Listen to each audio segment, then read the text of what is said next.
Some places speak. Ontario sings. You don't just arrive here, you tune in. A paddle dips, a loon cries like memory somewhere, birch sighs under the weight of wind, its bark flaking like pages of an older story you've only just learned how to read. Once, I carried silence across a trail cut through jack pine and granite. My shoulders ached, but something deeper eased. The forest didn't rush me. It kept its own tempo, and I found mine between the portage and the pause. The canoe became an instrument, a bow sailing across strings wrapped in sky. There are places where you move with the world and others where the world moves with you. Between the thousand islands, I watched water learn how to hold still. A heron stood waiting for the next ripple to cue its wings. The current whispered in a tongue I didn't speak, but still understood, like a song you don't know the words to, but still feel anyway.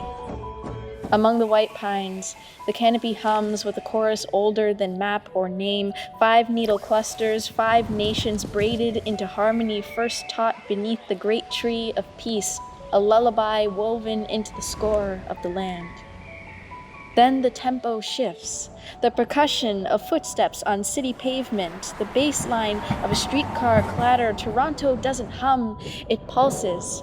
Here, the music climbs buildings and it spills from open windows, curls around corners of languages before settling into the steady rhythm of chasing dreams.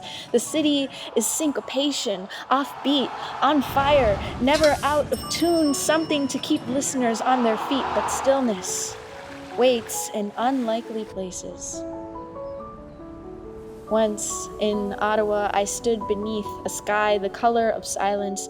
The rideau was frozen mid-thought, and the snow felt like subtle notes, everything holding its breath just long enough to remind me that I had one. The tulips were still asleep, but the hush carried heat, the kind that settles not in your coat, but in your ribs. There are sanctuaries built from wood and some built from water. In the north, I stood where the stars outnumbered sound, and the wind traced stories into the edge of Lake Superior.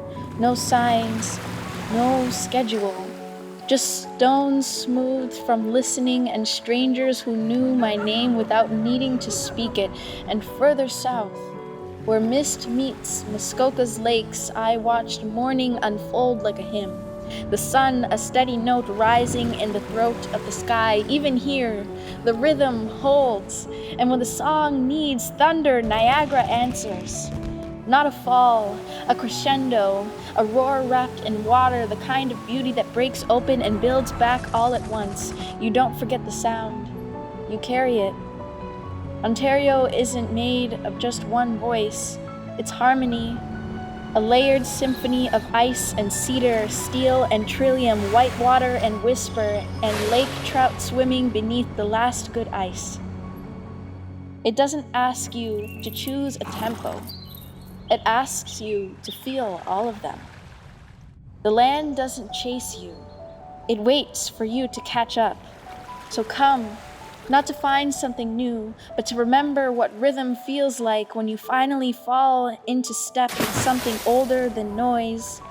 Let this place play through you, not like background music, but like a song you've waited your whole life to hear.